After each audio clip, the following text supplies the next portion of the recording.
She called the cops and screamed, "Arrest him." But I was on my own land. I froze, gripping the steering wheel, my heart racing as she stomped across my driveway in those ridiculous heels, waving a clipboard like it was a weapon.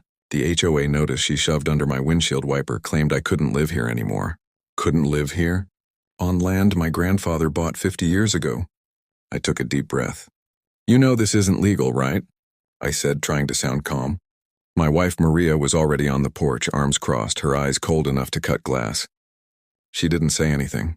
She never did when she was about to unleash chaos. Karen tilted her head, that fake sweet smile thing that made everyone around her uneasy. "Sweetie, I have all the authority here. You need to leave, now." She waved her clipboard again. I glanced at it. No badge, no law number. Just some glossy paper that said HOA enforcement. "Lady," I said, keeping my voice steady, "if you try anything, I have everything recorded." I nodded toward the security cameras I installed last week. Karen's smile faltered just slightly, but she hit it fast. Then just when I thought this was about to get ugly, she did the unthinkable. She pulled out her phone and called the cops, yelling, "There's a man refusing to follow HOA orders. Please come quick." I could hear her words clearly through the speaker. Maria stepped forward. Her calm presence made Karen hesitate, like she suddenly realized this wasn't going to be easy. "You should hang up," Maria said softly, but her voice carried an edge that made Karen blink. "Or do you want the feds here instead?" Karen froze. Feds?" she stuttered. That pause, that tiny crack in her perfect act, gave me hope. I stayed in the car, gripping the wheel, watching her panic just enough to know this wasn't going to end with her winning. And right then, the neighbor's dog barked, a sharp warning bark, but it wasn't just any dog. It was the kind that always made people wonder if there was more than met the eye in this quiet street. And in that moment I knew. Karen had no idea who she was messing with. HOA Karen tried to kick me off my own driveway, but she didn't know my wife trained SWAT units. Karen's face went pale, but she tried to cover it with that fake smile again. I'm just doing my job," she said, her voice cracking despite herself. The clipboard shook in her hands. Maria didn't blink. "Your job doesn't include trespassing or calling cops with lies," she said, stepping closer, like a lion circling a cornered hyena. I felt my own pulse pick up. I knew what was coming next, but I had to stay calm, at least on the surface. Karen's fingers fumbled with her phone, dialing the cops again. "Please, he refuses to leave," she shouted like the whole neighborhood was watching, and maybe they were, because the blinds in every house across the street flicked open, curious eyes peeking. I leaned out the car window, holding up my hand. "You might want to listen carefully, Karen," I said slowly. "Everything you're doing right now is being recorded.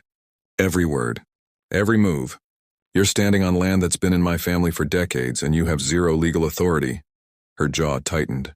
You don't understand the rules," she snapped. "Oh, I understand perfectly," I said, smiling just enough to hide the rush of adrenaline. "But you clearly don't understand me, or my wife." Maria crossed her arms again, her presence almost radiating danger, the kind only someone trained in handling SWAT-level chaos could. Karen's hand hovered over her phone again, hesitating, and that hesitation, just for a second, was all I needed. I pressed the button on my remote and the front gate clicked open. "Funny how security cameras and legal ownership can make a person nervous," I said, nodding toward her. Then she did the stupidest thing yet.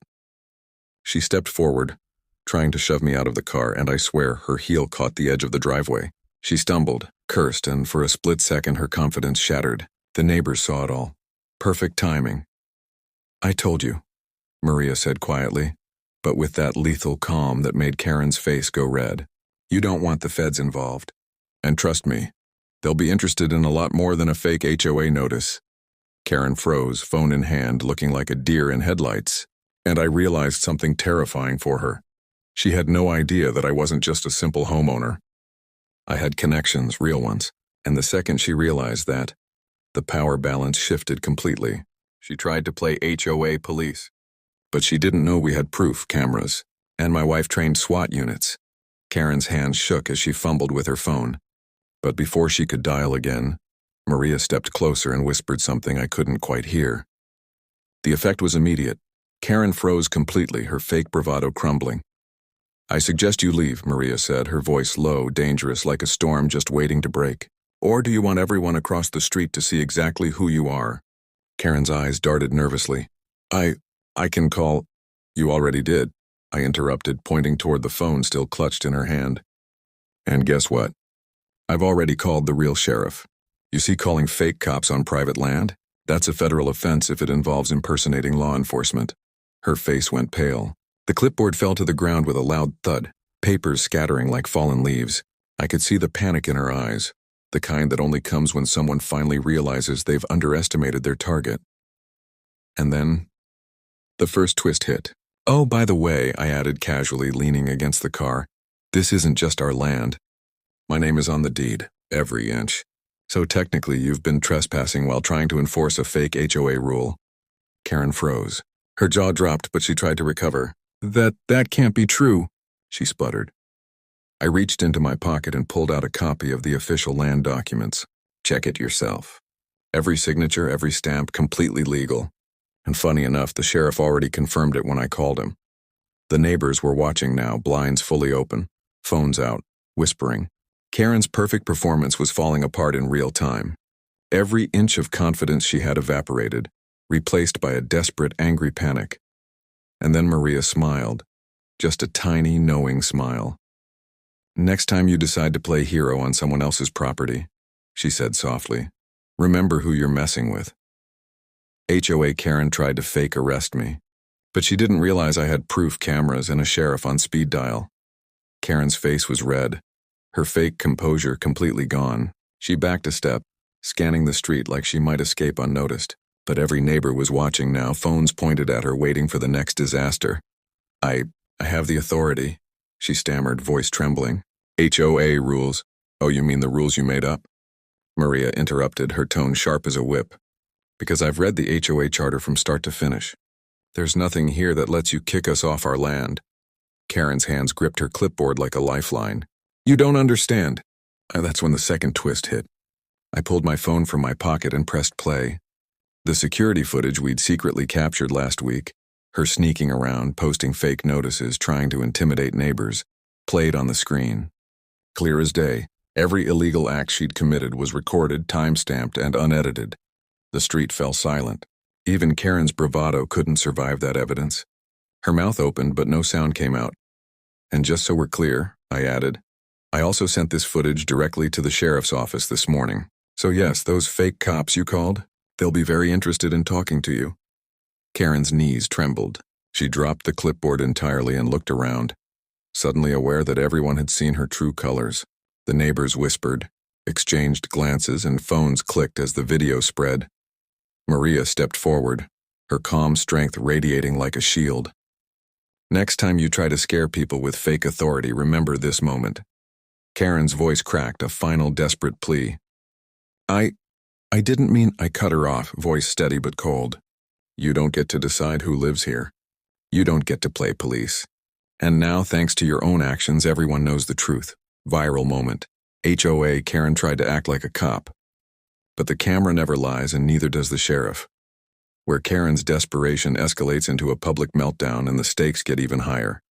Karen's face was a mix of fury and panic. Her phone slipped from her hand as she stumbled backward, nearly tripping over the driveway edge. The neighbors were recording every second now, whispers and murmurs spreading like wildfire across the street. This isn't over, she yelled, trying to regain control, pointing wildly at Maria and me. You can't, but her words died mid-sentence. From nowhere, a neighbor stepped forward holding up a tablet. Actually, she already tried this on my house last month, he said, smirking. Posted fake notices, threatened me. I got video too. Karen's eyes went wide. Panic turned to disbelief as more neighbors started coming out of their homes, cameras in hand, all ready to show her true pattern of abuse. She tried to shout over them, but every attempt just made her look smaller, weaker, more ridiculous. I stayed calm, leaning against the car, letting her self-destruction unfold. You might want to think about leaving before this gets any worse, I said. Because right now it's not just me or Maria. It's the whole neighborhood watching. Her voice cracked, the last shred of control gone. I'm calling the police again, she screamed, dialing furiously. Go ahead, I said, casually tapping my phone. Just remember, the sheriff's office already has your footage. Every lie, every fake notice, all of it. And trust me, impersonating law enforcement isn't a minor offense." Karen's hand shook as she looked at the cameras recording her meltdown. The neighbors' whispers became louder, forming a chorus of judgment. "She's gone too far this time," one said. "How does someone even get this bold?" And then, the second shocking moment for her. The real sheriff's car pulled into the street, lights flashing quietly but clearly. Karen froze, realizing the consequences of her actions were arriving in real time. Maria's hand brushed my shoulder, a small, silent reassurance. Karen's empire of intimidation had crumbled in minutes, and now the final act was about to begin. Karen screamed, "I'm calling the cops." But the real sheriff was already on his way. The peak showdown where Karen faces exposure and the stakes hit their highest point. Karen's eyes widened as the sheriff stepped out of his car, uniform crisp, badge shining and radio buzzing faintly at his hip. She stammered, This isn't what it looks like." The sheriff didn't flinch. "Ma'am, we've received multiple reports. Videos, eyewitnesses. It's all here." He held up a tablet showing Karen's fake notices, her threats, everything. "Impersonating law enforcement and trespassing on private property is serious. You need to come with us." Karen's lips trembled. She opened her mouth to argue, but the neighbors, who had gathered on their lawns, phones recording, started murmuring loudly, exposing every fake claim she'd ever made. Her panic grew and her perfect act crumbled entirely. I stepped forward, holding the deed to the land. "Just so it's clear, everything here is legal. You've been lying and threatening people who own their property." She glared at me, but there was nothing left to defend herself. The sheriff moved closer and Karen's knees buckled slightly. I didn't mean," she stammered. Maria's calm presence made the tension worse for Karen. "Intentions don't matter when actions are illegal," she said softly, but her words cut sharper than any knife. Then the final twist of this section hit. One of the neighbors came forward with more evidence, a folder full of screenshots, videos and emails showing Karen trying this same intimidation on other houses in the neighborhood. The sheriff glanced at it, nodded, and spoke into his radio. "We have enough here to take action." Karen's eyes darted everywhere, realizing the walls had closed in. The fake power she had wielded for months, maybe years, vanished in an instant. She looked around at all the witnesses, at the cameras, at the sheriff, and finally understood the consequences of underestimating her targets. Karen thought she could scare us off. But the sheriff had all the proof and the neighborhood was watching. Karen was shaking, her face pale, her fake confidence completely gone. The sheriff's voice was calm but firm as he said, "Ma'am, you're under investigation for impersonating law enforcement, harassment, and trespassing. Step aside, please." She looked around desperately like someone might save her, but all the neighbors were watching, phones in hand, ready to record every second, every smirk, every nervous glance, every failed attempt at intimidation. It was all captured for the world to see. I walked up slowly, holding the land deed and my phone with the security footage ready to show again if needed. "This is what happens when people abuse power," I said quietly, letting the words sink in. "And yes, we already shared all of this with the authorities." Karen opened her mouth, but no words came out. Her empire of control, built on fear and lies, collapsed in front of her. She was finally exposed, not by rumors, not by gossip, but by facts, evidence, and a community unwilling to let injustice slide. The sheriff motioned for backup, and Karen was gently but firmly escorted toward the car. The neighbors whispered and nodded, some filming, some shaking their heads in disbelief. Every single person who had felt her fake authority crumble was relieved, vindicated. Maria stepped beside me, giving a small, proud smile. "We did what we had to do," she said softly. "Not just for us, but for everyone she tried to intimidate." I looked at the neighborhood, now buzzing with whispers and admiration. Justice had been served, but it wasn't just about revenge. It was about standing up for what was right, protecting family, and showing that no fake power can survive in the light of truth. HOA Karen tried to rule the street with fake authority, but justice arrived, cameras rolling, and the neighborhood watched it all. Karen was gone, handcuffed in the sheriff's car, but the whispers and cameras of the neighborhood still lingered. The street felt lighter somehow, like a weight had been lifted. I leaned against my car, watching Maria tighten her ponytail, a small smile tugging at her lips. "Can you believe she actually thought she could get away with it?" I asked quietly. Maria shrugged, calm as ever. Some people never learn. But we made sure she couldn't hurt anyone else here. I walked toward the front gate and pressed the button, letting it click shut. The cameras had captured every moment, but now they weren't just for proof, they were for protection. For peace. Then the last twist hit. Unexpected, but perfect. As I reviewed the footage on my phone, I noticed something odd. Karen had been secretly recording us too. But her phone had been knocked down during her panic, and the files were corrupted. Every attempt she made to manipulate or intimidate was now useless, lost forever. I laughed quietly. Even her backup plan failed, I said, shaking my head. She underestimated us in every way. Maria rested her hand on my shoulder. We didn't just protect our family, we protected the whole neighborhood. And as the sun set over our land, I felt a deep sense of pride. We didn't just fight a Karen, we proved that truth, law, and courage mattered more than fake power. Viral line to close the story. HOA Karen tried to ruin our lives. But in the end, truth, cameras, and a little SWAT-level training saved the day. The street was quiet now, safe again. Our family, our home, and our neighborhood had won. And the lesson was clear. No fake authority can stand against real justice.